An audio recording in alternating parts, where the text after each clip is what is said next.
اللہ تعالیٰ فی القرآن المجید والفرقان الحمید فاعوذ باللہ من الشیطان الرجیم بسم اللہ الرحمن الرحیم صبغۃ اللہ ومن احسن من اللہ صبغہ ونحن لہ عابدون صدق اللہ العظیم۔ محترم بزرگوں، نوجوان دوستوں، السلام علیکم ورحمۃ اللہ وبرکاتہ۔ انشاءاللہ آگے کچھ دیر میں ہم لوگ قرآن مجید کی اس آیت پر اور بطور خاص صبغۃ اللہ کے عنوان پر، یعنی اس کا مطلب ہے کہ اللہ کا رنگ اپناؤ، اس پر انشاءاللہ گفتگو کرنے کی کوشش کریں گے۔ صبغۃ اللہ یعنی اللہ تعالیٰ کا رنگ اپناؤ، یہ اللہ سبحانہ و تعالیٰ نے اپنی کتاب قرآن مجید میں سورہ بقرہ کی آیت میں ہمیں بتایا ہے، اور ہم صبغۃ اللہ کی بات اس موقع پہ کر رہے ہیں جبکہ ہم دیکھتے ہیں کہ سماج اور دنیا میں بہت سارا رنگ آج کا سماج اور آج کا نوجوان اپنائے ہوئے ہیں۔ کسی پر عیش پرستی کا رنگ ہے، کسی پر نسلیت و قوم پرستی کا رنگ ہے، کسی پر مادیت کا اور دنیا پرستی کا رنگ ہے۔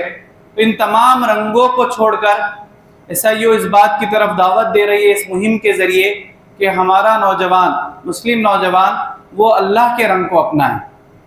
مگر ہم جانتے ہیں کہ اللہ کا رنگ اگر ہمارے دل پہ چھانا ہے، سماج پہ چھانا ہے، تو وہ یوں ہی نہیں ہوگا، بلکہ اس سے پہلے اس بات کی ضرورت ہوگی کہ ہم دوسرے تمام رنگوں کو چھوڑ دیں، دوسرے تمام کلرز، دوسرے تمام رنگ جو آج کے سماج پہ چھائے ہوئے ہیں، جو آج کے نوجوان نسل پہ چھائے ہوئے ہیں، جب تک کہ ہم ان رنگوں کو نہیں چھوڑیں گے، ان تمام رنگوں سے اپنے آپ کو دور نہیں کریں گے، تب تک ہم اللہ کا رنگ اپنے آپ پہ نہیں چڑھا سکتے، تب تک دین کے راستے پہ ہم نہیں چل سکتے، تب تک ہم اللہ کی بندگی کا رنگ اپنے آپ پہ نہیں چڑھا سکتے۔ میں انشاءاللہ آج کی اس عنوان پر 3-4 وہ ٹرینڈز اور وہ رنگ جو آج کے زمانے میں ہمیں ہر طرف دیکھنے کو ملتے ہیں، میں ان باتوں کو بتاؤں گا، اور اس بات پہ ہم غور کریں گے کہ انشاءاللہ کس طریقے سے ہم ان رنگوں کو چھوڑتے ہوئے اللہ تعالیٰ کے رنگ کو اپنانے کی کوشش کرتے ہیں۔ دوستوں اور ساتھیوں، ہم دیکھتے ہیں کہ آج کے زمانے میں جو ایک بہت بڑا چیلنج ہے نوجوانوں کے سامنے یا پوری دنیا کے سامنے، اور جو دنیا پہ ایک رنگ چھایا ہوا نظر آتا ہے، وہ ہے کہ مادیت کا، پیسے کا اور دنیا پرستی کا رنگ۔ آج کے دور کو کہا جاتا ہے کہ یہ سماج کیپٹلزم کے نظریے سے چل رہا ہے، یعنی سرمایہ داری کے نظام میں چل رہا ہے۔ تو یہاں پر ہر چیز تولی اور ناپی جاتی ہے پیسوں کے حساب سے، ہر چیز تولی اور ناپی جاتی ہے کہ کس میں کون شخص یا کون سا سماج مادی ترقی میں میٹیریلسٹک پروگریس کر رہا ہے، اور ہم دیکھتے ہیں کہ اسی کو کامیابی کا، اسی کو ہمارے پرسپشن کا سب سے اعلیٰ معیار بنا دیا جاتا ہے۔ اور اگر ہم قرآن مجید کا مطالعہ کریں، اگر ہم نبی صلی اللہ علیہ وسلم کی سیرت کا مطالعہ کریں، تو ہم کو معلوم ہوگا کہ پیسہ زندگی کی ضرورت ضرور ہے، لیکن پیسہ زندگی کا مقصد نہیں ہے۔ اور جب یہ دنیا کی رنگینی، جب یہ مال، یہ دولت، یہ اسٹیٹس ہمارے نوجوانوں کے سامنے پیش کیا جاتا ہے، تو اس کے کریئر کا مقصد، اس کے زندگی کا مقصد، اس کے تمام تگ و دو کا مقصد، اس کے تمام جدوجہد کا مقصد یہ بن جاتا ہے کہ کسی طریقے سے میں بھی ایک قسم کا دنیا پرستی میں مبتلا ہو جاؤں۔ قرآن مجید کہتا ہے الہاکم التکاثر، تمہیں ایک دوسرے سے آگے بڑھ کر دنیا حاصل کرنے کی فکر نے غفلت میں ڈال دیا ہے۔ مفسرین بتاتے ہیں کہ تکاثر کا مطلب کہ اتنا اپنے آپ کو آگے بڑھانا کہ ہم دوسروں سے بھی آگے بڑھنے کی کوشش کرنا، خود اپنے آپ میں بھی آگے بڑھنا، اور پھر تیسری چیز یہ کہ اپنے آپ کو فخر جتانا کہ میرے پاس کتنی دنیا آ گئی، میرے پاس کیا اسٹیٹس ہے، میرے پاس کیا مال و دولت ہے۔ اور ہم دیکھتے ہیں کہ افسوس کا مقام کہ جس قوم کو مخاطب کیا گیا، جس امت کو مخاطب کیا گیا الہاکم التکاثر کے عنوان پر، آج وہ ملت پہ بھی یہ رنگ چھایا ہوا ہمیں نظر آتا ہے۔ آپ قرآن مجید میں قارون کا واقعہ پڑھیں تو اللہ سبحانہ و تعالیٰ نے اس میں ایک پورا معیار سے بتایا ہے کہ جب قارون جب سماج میں موجود ہوتا ہے تو جو لوگوں پہ دنیا پرستی کا رنگ چھایا ہوا ہوتا ہے وہ کیسا جواب دیتے ہیں۔ اللہ تعالیٰ سورہ قصص میں قارون کا واقعہ بتاتا ہے کہ جب قارون اپنے قوم کے سامنے پورے فخر کے ساتھ نکلتا ہے، پوری زینت کے ساتھ میں نکلتا ہے، تو اس میں سے اللہ سبحانہ و تعالیٰ 2 گروپ کا تذکرہ کرتے ہیں۔ ایک وہ گروپ ہوتا ہے جس پہ دنیا پرستی کا رنگ چھایا ہوا ہوتا ہے، ایک وہ گروپ ہوتا ہے جو خدا پرستی کا رنگ جس پہ ہوتا ہے۔ وہ گروپ جس پہ دنیا پرستی کا رنگ چھایا ہوا ہوتا ہے وہ کہنے لگتا ہے یا لیت لنا مثل ما اوتی قارون انہ لذو حظ عظیم، کاش ہمیں وہ سب کچھ ملتا جو قارون کو مل گیا۔ انہ لذو حظ عظیم، ارے وہ تو بہت نصیبے والا ہے، یعنی کسی کی مال و دولت کو دیکھ کر مغروب ہو جانا اور یہ کرنا کہ نصیب اور اسٹیٹس اسی شخص کا ہے جس کے پاس مال و دولت ہے۔ اس کے مقابلے میں اللہ تعالیٰ دوسرے گروپ کا تذکرہ کرتا ہے جس پر خدا پرستی کا رنگ ہوتا ہے، اس کے بارے میں قرآن مجید تذکرہ کرتا ہے۔ وہ کہتے ہیں ویلکم، افسوس ہے تم پر، ثواب اللہ خیر لمن آمن وعمل صالحا، اللہ کا ریوارڈ بہتر ہے ان لوگوں کے لیے جو ایمان لائیں گے اور نیک عمل کریں گے۔ وما یلقاها الا الصابرون، کہ یہ چیز نہیں ملتی مگر صرف صبر کرنے والوں کے لیے۔ تو اللہ تعالیٰ یہاں پر دوسرے گروپ کا بھی تذکرہ کر دیتا ہے کہ دوسرا گروپ اس کو نصیحت کرتا ہے کہ تمہیں مال و دولت کمانے میں مسئلہ نہیں ہے، لیکن تم اس مال و دولت کو صرف کرو تاکہ تم آخرت کا گھر بنا سکو، تم اس مال و دولت کو لگاؤ تاکہ تم دوسرے انسانوں پر احسان کر سکو۔ لیکن ہم دیکھتے ہیں کہ آج کے زمانے میں بطور خاص ہمارا نوجوان جو سوشل میڈیا پہ اپنا زیادہ وقت گزارتا ہے، اس کے سامنے دنیا اتنی رنگینی کے ساتھ پیش کی جاتی ہے کہ آج کا ہمارا نوجوان سمجھتا ہے کہ میری زندگی سٹینڈرڈ وہی جو میرا انفلوئنسر مجھے بتا رہا ہے، میری زندگی کا سٹینڈرڈ وہی کہ جب میں ایک برانڈڈ چیز پہنتا ہوں، میری زندگی کا سٹینڈرڈ وہی کہ میں کس طریقے سے میٹیریلسٹک اپنے آپ کو بہت آگے بڑھاتا ہوں۔ آج کے اس بھاگ و دوڑ میں، آج کے اس تکاثر کے ریس میں ہمارا نوجوان بھی لگا ہوا ہے، اس کے سامنے بھی آخرت سے زیادہ صرف دنیا ہی مقصد بن جایا کرتی ہے، جبکہ قرآن نے کہا والآخرۃ خیر وابقیٰ، کہ آخرت بہتر بھی ہے اور باقی بھی رہنے والی ہے۔ تو جب ہم دنیا پرستی کا رنگ میں اپنے آپ کو ملوث کر لیتے ہیں تب ہم خدا پرستی کا اور آخرت کو اپنے سامنے رکھنے کی ترجیح چھوڑ دیتے ہیں۔ تو سب سے پہلے امپورٹنٹ ضرورت یہ بھی ہے کہ ہم اس پریورٹی کو اپنے ذہن سے نکالیں، لیکن اس کا مطلب یہ بھی نہیں ہے کہ اسلام نے مال و دولت سے منع کیا ہے، نہیں منع کیا ہے۔ آپ جانتے ہیں کہ عشر مبشرہ کی 10 لوگوں کی لسٹ میں زیادہ تر وہ لوگ تھے جو بہت دولت مند تھے۔ اسلام نے پیسے کمانے سے منع نہیں کیا ہے حلال طریقے سے، اسلام نے پیسے اچھے سے خرچ کرنے سے منع نہیں کیا ہے، لیکن اسلام نے جس چیز کو منع کیا ہے وہ یہ ہے کہ اس پیسے کی محبت انسان کے دل میں نہ آئے، اس میٹیریل چیزوں کی محبت انسان کے دل میں نہ آئے۔ جب وہ دل میں آنا شروع ہوتی ہے تو اس کا زندگی کا پریورٹیز بدل جاتی ہے، اس کی زندگی کا اسٹینڈرڈ بدل جاتا ہے، اس کی زندگی میں کامیابی کا معیار بدل جاتا ہے، اور یہی سب کچھ آج ہمارے معاشرے میں ہو رہا ہے۔ ہم زندگی کے اہم ڈیسیجنز لیتے ہیں، اہم ترین فیصلے لیتے ہیں، لیکن اس فیصلوں میں بھی ہماری ترجیح، ہماری پریورٹی وہ دنیا پرستی ہوتی ہے۔ آپ پڑھ رہے ہیں، آپ کریئر میں اونچا مقام حاصل کرنا چاہتے ہیں، آج کے نوجوان سے آپ بات کہیں تو اس کا صرف مقصد یہ ہوتا ہے کہ میں کر کے کتنا اچھا کماؤں گا، کتنا اچھا میں اپنے آپ ایک کار لینا چاہوں گا، کتنا اچھا میں اپنا گھر بناؤں گا۔ تو یہی ہماری زندگی کا اولین مقصد بن جاتا ہے کہ ہم اپنے کریئر کے ذریعے سے کتنی خدمت کریں گے، اپنے کریئر کے ذریعے سے ملت کی کن ضرورتوں کو پورا کریں گے، اپنے کریئر کے ذریعے سے کتنا سماج کو ہم فائدہ پہنچانے کی کوشش کریں گے۔ یہ سب کچھ نظر میں نہیں رہتا، بلکہ اس پہ ہوتا ہے کہ کس طریقے سے بازو والے نے کتنا اچھا کمایا ہے، میں کتنا اچھا اپنے آپ کو کمانے والا لگاؤں۔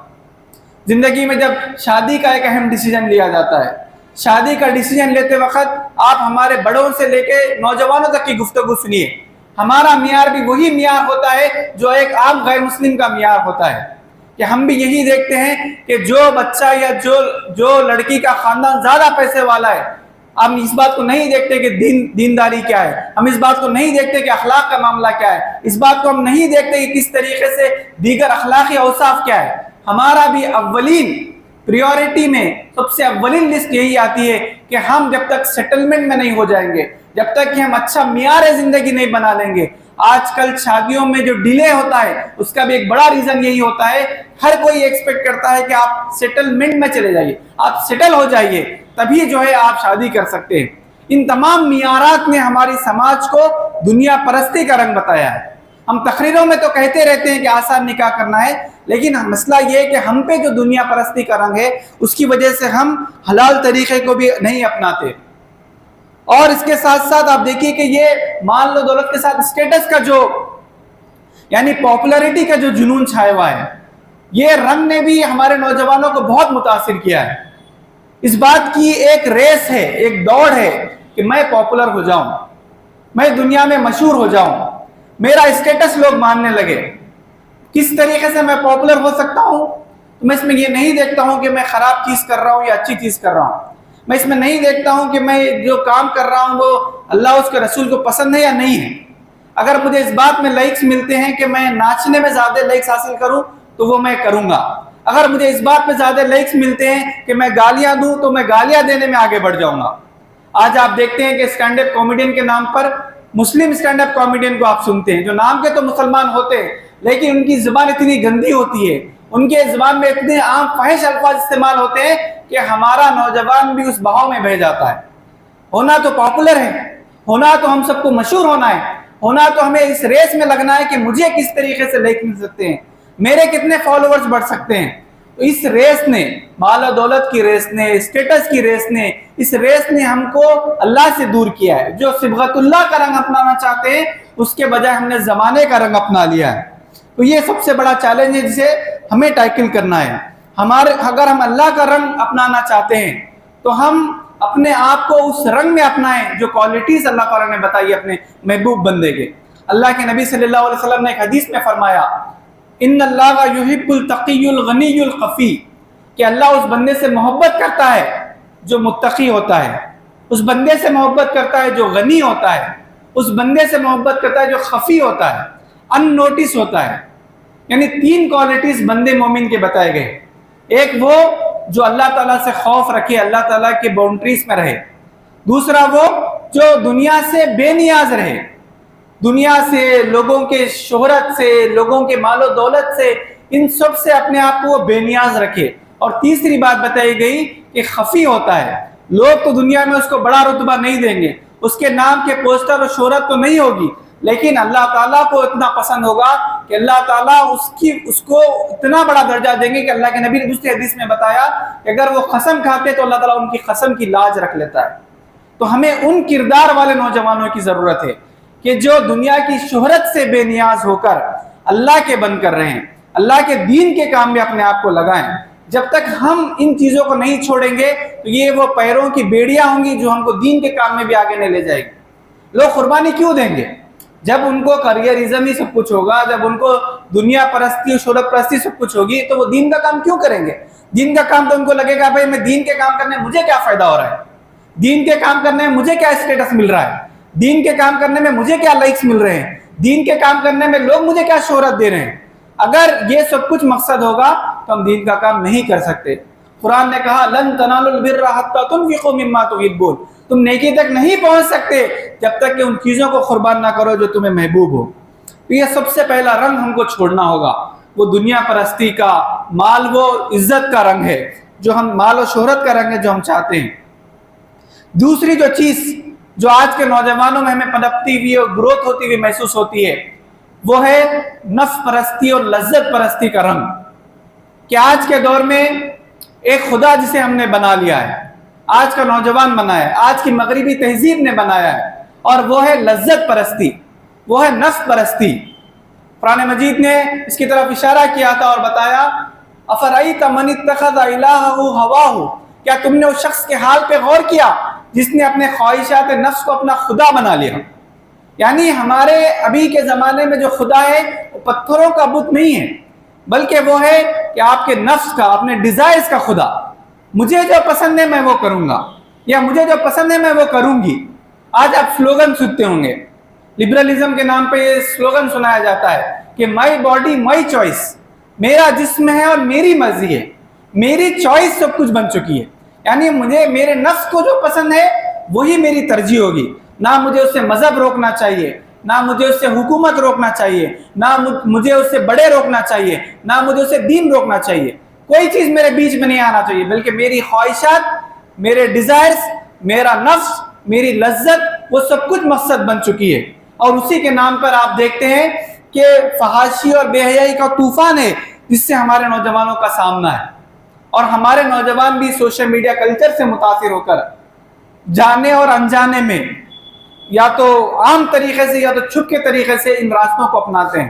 اور وہ سمجھتے ہیں کہ لذت پرستی سب کچھ ہے. اور اس طریقے سے آج کے زمانے میں فریڈم کے نام پہ، آزادی کے نام پہ لوگوں کو اپنی خواہشات کا غلام بنایا جاتا ہے.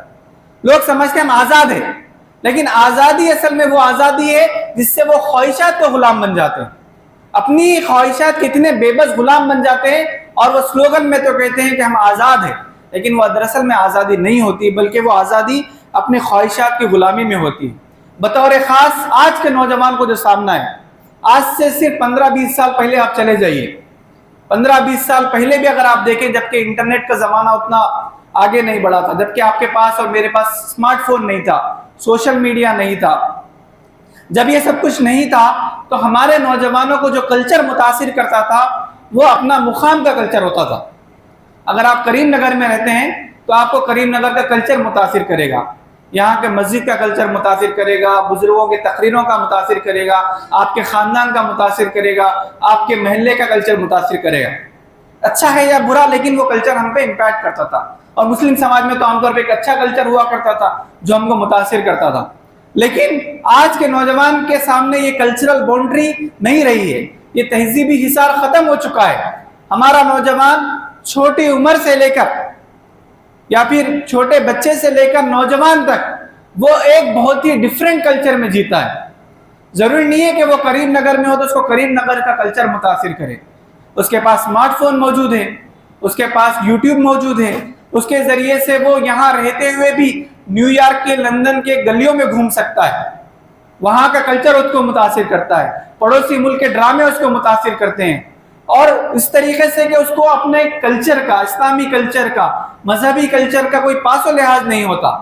اور اس کے بعد اب آپ دیکھتے ہیں کہ الگوریتمک ڈریون ایک کلچر متاثر ہوتا ہے کہ آپ جو دیکھتے ہیں آپ کو سوشل میڈیا بار بار وہ فیڈ کرتے رہتا ہے، بار بار آپ کو بتاتے رہتا ہے، اور چاہتا ہے کہ آپ وہ دلدل میں پھنس جائیں، چاہتا ہے کہ آپ اس پورے دلدل میں اپنے آپ کو غرق کر دیں، اور اس کے بعد آپ کو خدا پرستی کا رنگ یاد نہ رہے، اس کے بعد آپ کو آخرت یاد نہ رہے، اس کے بعد آپ کو رسول کی تعلیمات یاد نہ رہے. اس خواہشات کے دلدل سے، نفس پرستی سے، لذت پرستی سے نکالنا نوجوانوں کو آج کے دور میں ایک بہت بڑا چیلنج ہے.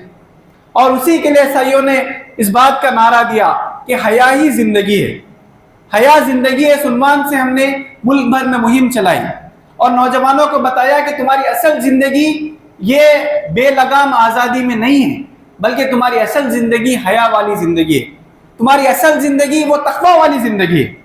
اب آپ دیکھیے کہ ابھی 2 مہینے پہلے ہم نے رمضان کا مہینہ مکمل کیا. روزے میں کس چیز کی ٹریننگ ہم نے پائی؟ مولانا مودودی رحمۃ اللہ علیہ نے اپنی کتاب میں لکھا کہ روزہ انسان کی 3 بیسک ضروریات پہ ضرب لگاتا ہے اور بتاتا ہے کہ انسان اس ضروریات کو بھی اللہ کے لیے چھوڑ سکتا ہے.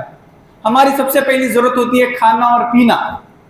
روزہ کہتا ہے کہ تمہیں سحر سے لے کر افطار تک کھانا اور پینا نہیں ہے، تو ہم اللہ کے لیے ہمارے کھانے اور پینے کو چھوڑ دیتے ہیں. تپتی ہوئی دھوپ ہوتی ہے، دوپہر کا وقت ہوتا ہے، کسی ایک چھوٹے سے بچے کو جو ابھی روزہ رکھائی کی عمر میں ہے، آپ اس کو بولیے کہ آپ پانی کا ایک گلاس پی لیجیے، تب بھی وہ چھوٹا سا لڑکا بھی کہے گا کہ میں نہیں پیوں گا. کوئی نہیں دیکھ رہے تو کیا ہوا، میرا اللہ مجھے دیکھ رہا ہے. یہ وہ تقویٰ کی ٹریننگ ہے جو ہم روزے میں حاصل کرتے ہیں. دوسری انسان کی ضرورت ہوتی ہے آرام کرنا، مگر روزہ ہوتا ہے کہ اٹھو، وہ ٹائم پہ اٹھ جاؤ جس پہ تم عادی نہیں ہو.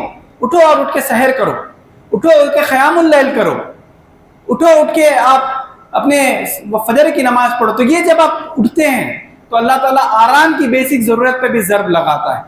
انسان کی ضرورت ہوتی ہے جنسی جذبہ، اس کے ذریعے سے وہ حلال رشتے قائم کرتا ہے، شادی کرتا ہے. روزے کے اس ٹائم پیریڈ میں کہا تھا کہ تمہاری یہ حلال ضرورت بھی اب حرام کر دی گئی ہے.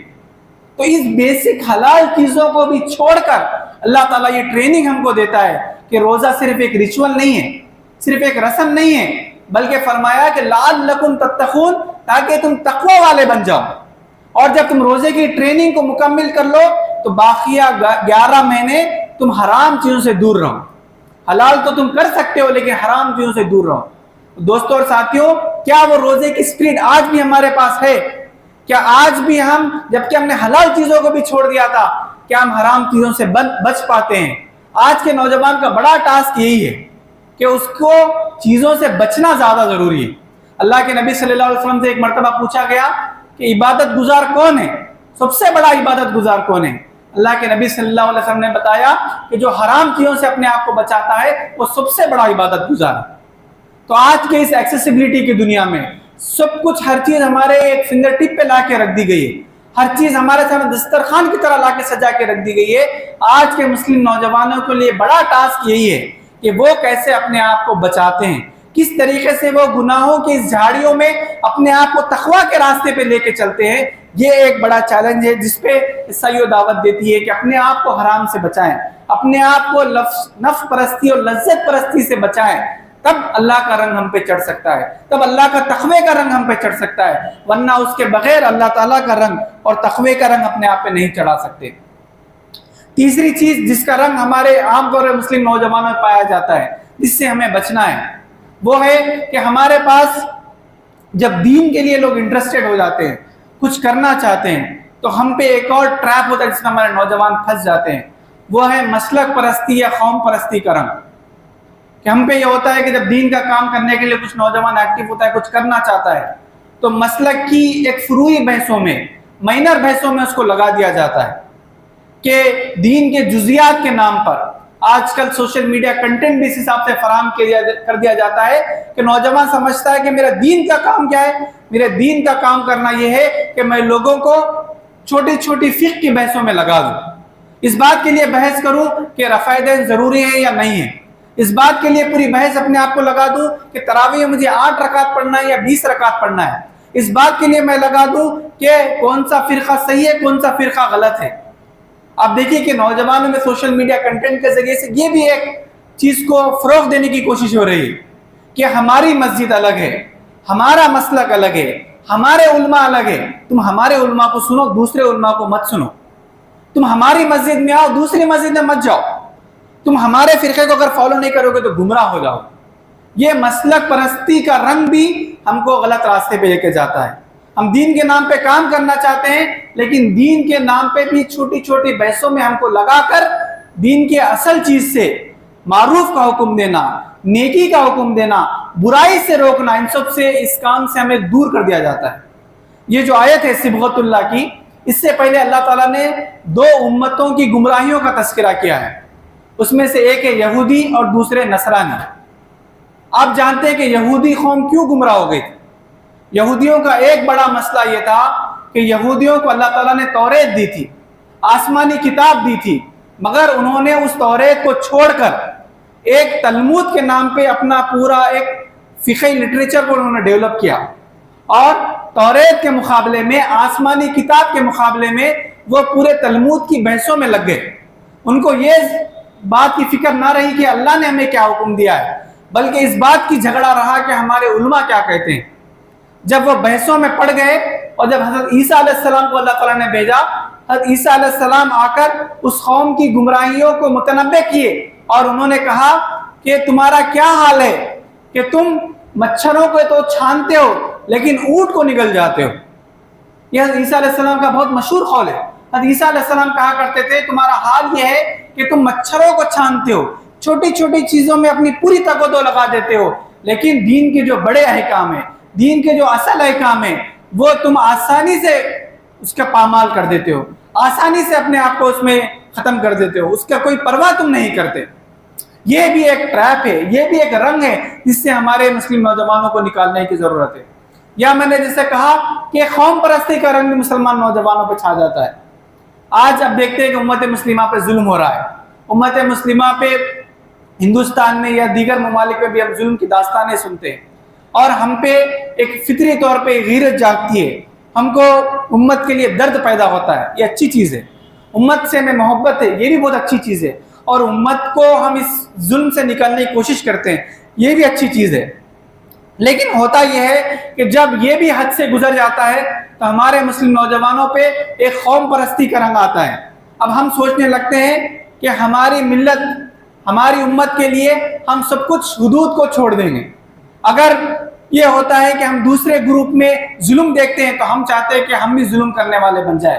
ہم دیکھتے ہیں کہ دوسرا گروپ گالیاں دیتا ہے سوشل میڈیا پہ تو ہمارے ملت کے نوجوان سمجھتے ہیں کہ ملت کی خدمت یہ ہے کہ آپ بھی گالیاں دینے والے بنو۔ دوسرا بھی غصے میں بے قابو ہے، ہم بھی چاہتے ہیں کہ غصے میں موب بن جائیں۔ دوسرا اگر لنچنگ کا کام کرتا ہے تو ہمارے مسلم نوجوانوں میں بھی یہ چیزیں جاگ اٹھتی ہے کہ ہمیں بھی ظلم کے راستے کو اپنانا ہے. تو ہمیں مسلم نوجوانوں سے اس قوم پرستی کے رنگ کو بھی نکالنا ہے. ہم قوم پرستی والے لوگ نہیں ہیں، بلکہ ہم عدل پرست لوگ ہیں، ہم خدا پرست لوگ ہیں، ہم انصاف پسند لوگ ہیں. اللہ تعالیٰ نے بتایا کہ وَلَا يَجْرِمَنَّكُمْ شَنَآنُ قَوْمٍ عَلَىٰ أَلَّا تَعْدِلُوا، کہ تمہیں کسی قوم کی دشمنی اتنی مشتعل نہ کر دے کہ تم انصاف سے پھر جاؤ. اعدلوا هو اقرب للتقویٰ، کہ تم انصاف کرو، یہ تقویٰ سے قریب تر چیز ہے. تو ہمیں ہمارے مسلم نوجوانوں کو اس مسلک پرستی اور قوم پرستی کے رنگ سے بھی نکالنے کی ضرورت ہے.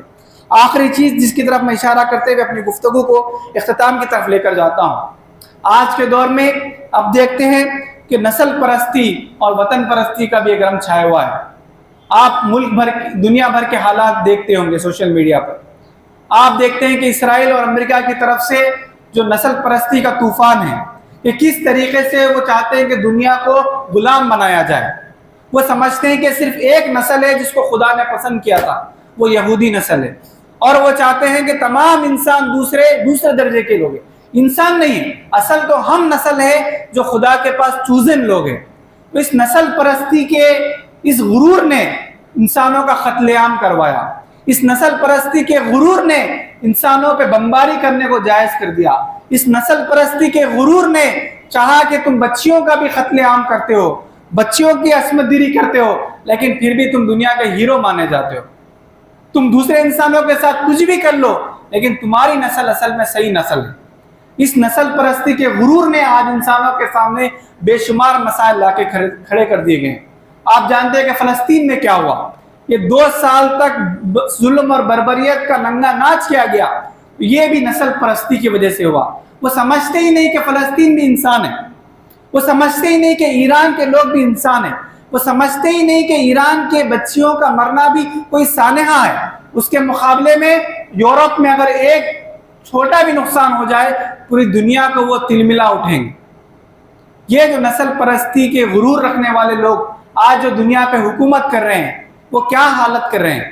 انہوں نے فلسطین میں کیا کیا، ابھی وہ ایران میں کیا کر رہے ہیں. لیکن اس کے مقابلے میں آپ دیکھیے کہ جس دلیری کے ساتھ، جس بہادری کے ساتھ، جس توکل کے ساتھ اور جس شجاعت اور ہمت کے ساتھ فلسطین اور ایران کے عوام نے جواب دیا، وہ بھی ہمارے نوجوانوں کے لیے انسپریشن کے لیے ایک بڑا پیغام. ہم سمجھتے ہیں کہ صرف فلسطین کی جو داستان ہے مظلوموں کی داستان ہے. ایسا نہیں ہے. فلسطینیوں پہ ضرور ظلم ہوا ہے، لیکن فلسطینیوں کی داستان ہیروز کی داستان ہے. وہ آج کے زمانے کے ہیروز ہیں، آج کے زمانے کے لیے عملی نمونے ہمارے لیے. اور ایران کے لوگ یہ آج کے، جبکہ وہاں کا وقت کا ظالم حکمراں یہ اعلان کر رہا ہے کہ کل کے دن میں تمہاری پوری تہذیب کو مٹا دوں گا، اور آپ دیکھتے ہیں کہ وہی رات ایران کے عوام ان مقامات پہ جہاں پہ وہ بمباری کرنے کا اپنا کلیم بتاتا ہے وہاں پر جا کر کھڑے ہو جاتے ہیں کہ ہم تیار ہیں، آپ ہم پہ بمباری کریں. یہ عزم، یہ ہمت، یہ حوصلہ آپ دیکھیے. فلسطین کے لوگوں کو آپ یاد رکھیے کہ آج ہمارے ملک میں بھی جب ظلم کی داستانیں سنتے ہیں تو مایوسی آنے لگتی ہے، کمزوری آنے لگتی ہے. تو آپ ان داستانوں کو جب یاد کرتے ہیں تو یہ ہمارے ایمان کو ایک ولولہ عطا کرتے ہیں، ہمارے ہمت میں ایک نیا جوش و جذبہ پیدا کرتے ہیں. میں صرف ایک واقعہ آپ لوگوں کے سامنے رکھتا ہوں. یہ ہمارے نوجوانوں کے لیے بھی درس ہے کہ کس طریقے سے لوگ اپنے کریئر کو بھی دین کے لیے، ملت کے لیے لگا دیتے ہیں. آپ جانتے ہیں کہ الجزیرہ کے مشہور جرنلسٹ انس الشریف ان کا نام ہے. انس غزہ میں الجزیرہ کے بڑے جرنلسٹ ہیں. وہ لوگوں کے سامنے سچائی بیان کر رہے ہیں، وہ لوگوں کے سامنے حق بیان کر رہے ہیں، وہ ہونے والے ظلم کی داستانیں لوگوں کے سامنے رکھ رہے ہیں. تو اسرائیل بوکھلا جاتا ہے، اسرائیل ان کو وارننگ دیتا ہے، اسرائیل ان کو دھمکی دیتا ہے کہ اگر تم یہاں سے غزہ سے نہیں گئے تو ہم تم کو ختم کر دیں گے. اور انس کو جب یہ معلوم ہوتا ہے کہ ان پہ حملہ کیا جائے گا تو اس سے پہلے وہ ایک خط لکھ دیتے ہیں. اپنی شہادت سے پہلے انس کا ایک خط تیار ہو جاتا ہے. وہ کہتے ہیں کہ جب میں شہید ہو جاؤں تو تم میرا یہ خط شائع کر دینا. اور اس خط میں یہ بھی لکھا جاتا ہے کہ دھمکی کے ساتھ ساتھ انہوں نے یہ بھی انس کو آفر کیا تھا کہ تم اگر یہ غزہ سے نکلنا چاہتے ہو تو ہم تم کو عرب ممالک میں ایک لگژریس زندگی دیں گے. تمہیں اور تمہاری فیملی کے لیے ویلکم ہے کہ تم یہاں سے اپنی آزمائش سے نکل جاؤ، اور تم یہ صبح حق بولنا چھوڑ دو اور تمہیں جو ہے ایک عظیم الشان زندگی دی جائے گی، لگزریس زندگی دی جائے گی، مگر آپ قربان جائیے انس کی اس قربانی پر، ان کی اس ہمت پر، ان کی اس شجاعت پر۔ انس کا جواب اس خط میں موجود ہے۔ وہ کہتے ہیں انس کے لیے صرف دو آپشنز ہیں، انس کے لیے صرف دو راستے ہیں۔ ایک راستہ کہ وہ غزہ میں رہے گا اور اپنے اس مقصد کے لیے جان دے گا، یا انس کے لیے دوسرا راستہ وہ جنت کا راستہ ہے۔ اس کے لیے علاوہ انس کے لیے کوئی تیسرا راستہ نہیں ہے۔ اور ہم وہ دن بھی دیکھتے ہیں کہ انس کو ان کے ساتھیوں کے ساتھ ٹارگٹ کر کر شہید کر دیا جاتا ہے۔ یہ صرف ایک واقعہ نہیں ہے دوست، ایسے ہزاروں واقعات اس 2 سال کی پورے واقعے نے، غزہ کے واقعے نے ہم سب کے سامنے رکھا ہے۔ بڑے بڑے ڈاکٹرز ہیں، بڑے بڑے جرنلسٹ ہیں، بڑے بڑے پولیٹیشین ہیں، ہر کسی نے اپنی جانوں کے نذرانے پیش کر کے یہ کہا کہ تمہارا کریئر، تمہاری سب چیزیں یہ غلامی کے لیے نہیں۔ آج ہمارے لوگ بھی بڑی چیزیں پڑھتے ہیں، لیکن معاملہ یہ ہوتا ہے کہ کبھی ہم سرکار کے غلام بن جاتے ہیں، تو کبھی ہم کسی اور کے غلام بن جاتے ہیں۔ نہ ہم دین کے لیے بولنے کی ہمت رکھتے ہیں، نہ دین کے کام کے لیے وقت نکالتے ہیں، نہ ہم ظلم کے خلاف بولنے کی ہمت رکھتے ہیں۔ آپ جانتے ہیں ڈاکٹر حسام ابو سفیہ ان کا نام، وہ چلڈرن ہاسپٹل کو غزہ کے دیکھ رہے تھے، بڑے ڈاکٹر تھے، چلڈرن جو اسپیشلسٹ ہوتے ہیں اس فیلڈ میں بڑے ماسٹر تھے۔ ان کو بھی اسرائیل نے دھمکی دی تھی کہ ہم وہاں پہ آ رہے ہیں، آپ اپنا چلڈرن ہاسپٹل کو چھوڑیے اور نکل جائیے۔ ڈاکٹر حسام نے کہا کہ میں نہیں چھوڑوں گا، مجھے یہ ذمہ داری دی گئی ہے کہ میں اس ہاسپٹل کو سنبھالوں، میرے پروفیشن کا تقاضا ہے کہ میں یہاں پہ ٹکا رہوں گا اور میں یہیں پر رہوں گا۔ آپ دیکھتے ہیں کہ وہاں پر اسرائیل کے ٹینک پہنچ جاتے ہیں خریدنے۔ یہ کوئی ہمارے نوجوانوں کے لیے اسپائڈر مین کی کہانیاں نہیں ہیں، یہ ریئل دور میں پیش آنے والے، اسی دور میں پیش آنے والے مجاہدوں کی کہانیاں ہیں، واقعات ہیں۔ اب آپ دیکھتے ہیں کہ 2 ٹینک ان کے ہاسپٹل کے سامنے آ کے ٹھہر جاتے ہیں۔ اس میں ڈاکٹر حسام اپنے پورے ایپرون کے ساتھ، اپنے پورے ڈاکٹری کے جو ڈریس ان کا ہوتا ہے، ڈاکٹرز کے ڈریس کے ساتھ وہ باہر نکلتے ہیں اور ان 2 ٹینکوں کے درمیان اپنے اس ایپرون کو پہنے ہوئے پوری سر اٹھا کر شجاعت اور ہمت کے ساتھ نکلتے ہیں۔ اور وہ جب اوپر سے فوٹو لی جاتی ہے تو وہ دنیا کی مشہور ترین پکچرز میں سے ایک فوٹو ہو جاتی ہے، اور آج بھی وہ اسرائیل کے قید خانے میں۔ یہ کیا پیغام دیتی ہے؟ یہ ہمارے نوجوانوں کو پیغام دیتی ہے کہ باطل سے مقابلے کے لیے، ظلم سے مقابلے کے لیے ہم کمزور نہ ہوں۔ ہم اس نسل پرستی کے رنگ میں رنگے ہوئے لوگوں کے سامنے جھکنے والے لوگ نہیں ہیں، بلکہ ہم وہ لوگ ہیں جو صبغت اللہ کا نعرہ لگاتے ہیں، ہم وہ لوگ ہیں جو اللہ کے رنگ کو محبوب رکھتے ہیں۔ ہمارا سر جھکتا ہے تو صرف اللہ سبحانہ و تعالیٰ کے آگے، ہم اگر چاہتے ہیں تو صرف نبی صلی اللہ علیہ وسلم کی اطاعت اور اس کے علاوہ کسی لیڈر کی اطاعت۔ ایسا نہیں کرتے کہ ظالم حکمران ہمارے سامنے آ کر کہے کہ تم جھک جاؤ اور تم جھک جائے۔ آج کے ہندوستانی مسلمانوں کے سامنے بھی یہی چیلنج ہے کہ یا تو ان کو جھکانے کے لیے کہا جا رہا ہے یا تو پھر قوم پرستی کے راستے کو اپنانے کے لیے کہا جا رہا ہے۔ ان دونوں کے درمیان عیسائیوں یہ آواز دیتی ہے نوجوانوں کے کہ تم دین کے ساتھ، ہمت کے ساتھ، انصاف کے ساتھ، جد و جہد کے ساتھ اللہ کے رنگ کو اپناؤ۔ نہ صرف تم اپنی زندگیوں میں اپناؤ بلکہ پورے سماج کو اس رنگ میں رنگانے کی کوشش کرو کہ ملت، ہماری پوری امت یہ اللہ کے رنگ میں رنگی ہوئی دنیا کو معلوم ہو، ہمارے پوری ملت یہ دین کے رنگ میں رنگی ہوئی دنیا کو سامنے معلوم ہو کہ جب یہ کھڑے کر شہادت دے گی، یہ پوری ملت کھڑے کر شہادت دے گی، تب دنیا کے سامنے یہ تصویر بنے گی۔ وہ کام ہم کریں گے جس کے لیے امت کو اللہ تعالیٰ نے برپا کیا ہے۔